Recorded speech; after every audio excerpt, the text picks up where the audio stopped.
Welcome to Life and Faith from the Centre for Public Christianity. I'm Justine Toe. And I'm Natasha Moore.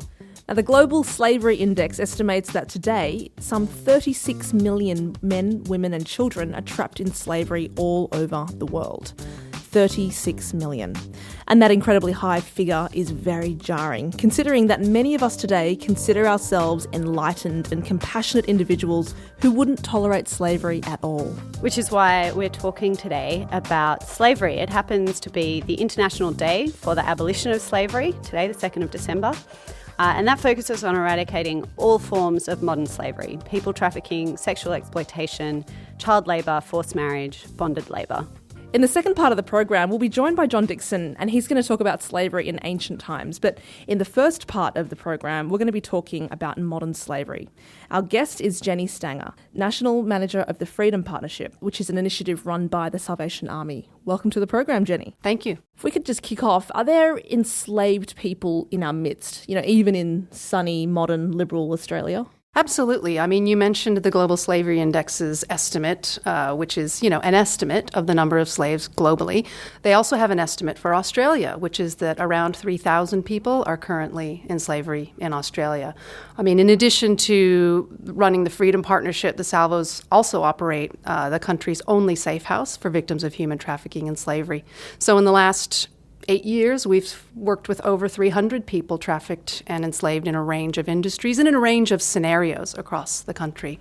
It's a crime that is underreported, and it's an intimate crime between people with very complex power relationships. And it's something that we definitely know is underreported, as are other crimes, such as rape and even sexual assault. You mentioned that it's an intimate kind of crime. So maybe that gives us insight into what kinds of examples of modern slavery there are. Like, how do they have that intimate element? People often know the person. In the Australian context, they often know or have some sort of connection to the person that has enslaved them. And that's been our experience so far. And there's often a dependence on that person that helps to reinforce maybe the underlying vulnerabilities of the person who's the victim. Now, there are other cases where, it isn't such a relational scenario. There's just recently been headlines around a case up in Brisbane involving what they call a slave house, where there was a phone scam. And it's alleged, I think, at this point, that people were in slavery to do some type of phone scam to extort money from wealthy Chinese people. Now, this is very recent. Who would think that this kind of scenario would happen, that you'd have people in slavery essentially in a call center? So what kinds of industries are we talking about generally? We're talking about so many different places and situations where slavery and slavery-like conditions can take place. I mean, you mentioned forced marriage as well. We've seen a number of increase in reports of forced marriage since forced marriage became a crime in 2013. We also see situations of something that we call slave-like marriage, where migrant women come here under the promise of having a loving relationship with a partner. They come here to study, to work, to build a family with that person. But upon arrival, it's clear that they were actually brought here just to be exploited and used as a slave. And that could be in a family business. That could be taking care of elderly parents. So we've seen a range of these situations that often present as family violence, but it's this family violence plus extreme exploitation. How about we listen to one woman's experience? Her name is Sandra. I was offered a job as a housekeeper by a family I worked for in the Pacific Islands. They promised me paid work and permanent residency in Australia. They organised and paid for me to come to Sydney. My passport was taken when I arrived. I did all their housework, washing, ironing, gardening, took care of the dogs and the swimming pool. I worked hard every day. They would threaten me, swear at me. I was not allowed out of the house and could not contact my family. They had control over my whole life. After 3 years without pay, there was no sign of my permanent residency, and I became fearful for my safety. One day I had the chance to ask someone for help. I don't know how but maybe there's someone called the Department of Immigration. Now, Jenny, is Sandra's story typical of the modern slaves that come into contact with Salvation Army services? Like, is that whole idea of domestic servitude overly represented? In my view, Sandra's story is fairly typical, and it's really sad to think that she was in that situation for 3 years before somebody saw that situation and did something about it. So what is it that the Freedom Partnership can do for these women and men? So what we really want to do is make sure that our communities are alert and aware to the signs of slavery, and that we're active when we see things that concern us. Because, again, we're talking about often a prison without walls that people are behind. You know, there are some cases where people may actually be locked in a place, but most of the time the coercion that people are living under is psychological. Tell us about the safe house. What happens at the safe house? So the safe house is, essentially a refuge where people can get help with figuring out a plan for their housing over the short term and the long term, medical assistance, mental health assistance, obviously food, clothing, kind of the basic welfare setup, and then ultimately education about all of their human rights, whether that's with regards to work or, tenancy or in the realm of criminal justice, being a victim of crime. It's a comprehensive service, and it's unique. It's not funded by government. We rely on the community to provide that support to us, and we're lucky to have been able to run it for 8 years now. So what can just ordinary people in the community do to help this kind of work? I think it's really about being alert to who's in your community and what does their situation look like to you, and not feeling afraid to be friendly and caring and find out if people are in a safe situation. We had a scenario where a woman went to go have her massage that she usually has the day after she had seen a presentation in her church about human trafficking.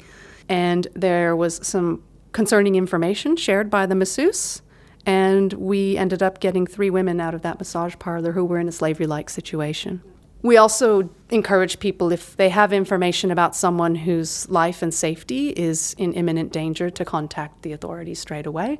So your local OOO, but also the Australian Federal Police, because they have a specialist unit that investigates human trafficking, slavery, and slavery-like conditions across the country. Wonderful. Well, thanks for telling us about the work of the Freedom Partnership. Thank you. If you've just joined us, you're listening to Life and Faith from the Centre for Public Christianity. That was Jenny from the Freedom Project run by the Salvation Army. The Salvos, of course, are driven by Christian convictions, which is why they're involved in these kinds of initiatives. But doesn't the Bible have a mixed record when it comes to slavery? We're joined by John Dickson, historian and co-founder of CPX, who will shed some light on the issue. Welcome to the program, John. Nice to be here.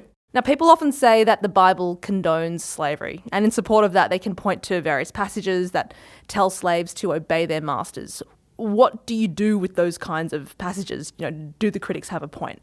They do have a point. The Old Testament does regulate certain kinds of bonded servitude that probably was not like what we think of as the terrible slave trade of the 17th, 18th centuries, but was more like the bonded servitude you might get in sort of 19th century England, somewhere between the two anyway.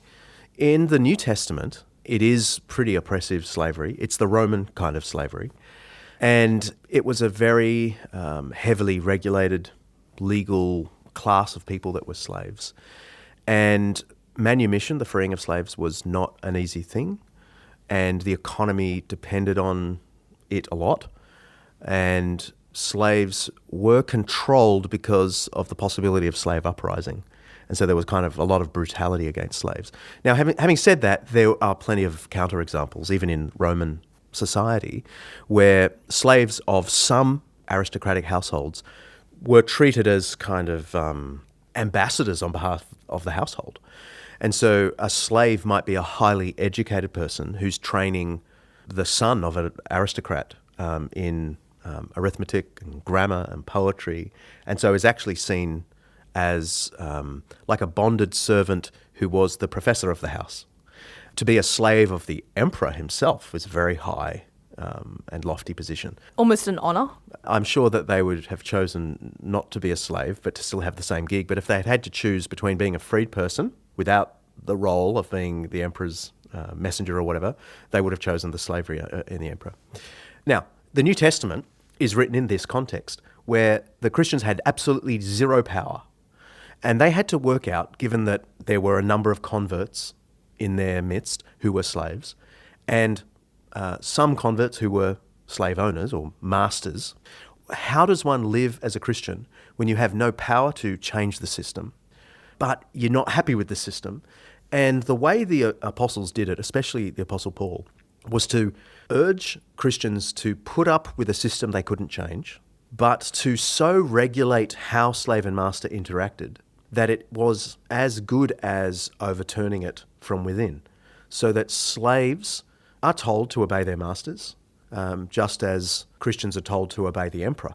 That's not an endorsement of imperial hereditary dictatorship just because Christians were told to obey the emperor. It's really just saying make the best of the situation. Be godly within a situation you can't change. But what Paul did say to masters is that you are no better than your slave, that you are brothers in Christ and that you have a master above you, and so your treatment of your slave should be as a brother.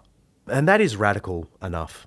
There are a couple of examples in the New Testament where it's clear that the apostle would prefer people to be free. So in 1 Corinthians 7 and in a little book called Philemon, Paul advocates the release of slaves if possible, and he as good as asks Philemon to let his slave, who was a runaway slave and has come back, Onesimus, as good as asks him to release him and to treat him as a full freed person. So you get these little hints. That's in the New Testament. But there's a trajectory that the New Testament inspires so that in later periods you get even more radical attempts to subvert it from within. So without outright calling for revolution, the New Testament is actually pretty subversive of the system in this respect. It is, because it's asking masters to see their slaves as equals. In the Roman world, that was unthinkable. Slaves couldn't be equals by definition. That's where nature had placed them, in a place of absolute servitude. But the Christians tried to find ways to make sure equality ruled the day. So that by the 2nd century, we have this one little document called the Shepherd of Hermas, where it seems that what's being urged upon the wealthy in the 2nd century is to buy up mistreated slaves that they hear down the street who are being abused by their non-Christian masters, to see if you can purchase them into your own household, which was perfectly easy and permissible. So there, it's a real weird subversion. They still had no power in the 2nd century, but it seems like what they thought was, if I can afford to buy 5 more slaves, I might as well buy the ones that I've heard are being abused by their masters, so I can treat them as family. So if you can just encapsulate for us, why is slavery such an affront to the Christian understanding of the person? Because when a human being is seen as property, sellable, punishable because, of an offence to me, killable because they tried to run away from this state of slavery, you're not treating them as made in the image of God.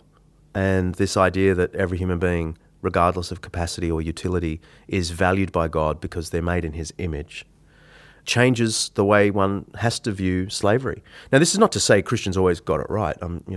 They certainly didn't. And the wonderful signs of progress in the 1st, 2nd, and 3rd and 4th centuries slowed down and even went backwards in the late Middle Ages, where slavery came back into Europe in a massive way, and the economy really depended on slaves and a new sort of batch of slaves from Africa. And so the whole thing was reborn, and it was reborn in a kind of Roman style. This kind of slavery was pretty much universal throughout world history. And the only real examples we have of serious subversion of this, attempts to subvert it, are from Christianity. So it's that Christian vision of the person as being in the image of God and having a worth and a value that means that they can't be treated like a commodity. That's the kind of story that powers Christian efforts to eradicate slavery. If you want to find out more about the Freedom Project, then check out endslavery.salvos.org.au. You've been listening to Life and Faith from the Centre for Public Christianity. For more on Christianity and modern life, go to publicchristianity.org. Thanks for joining us. We'll see you next time.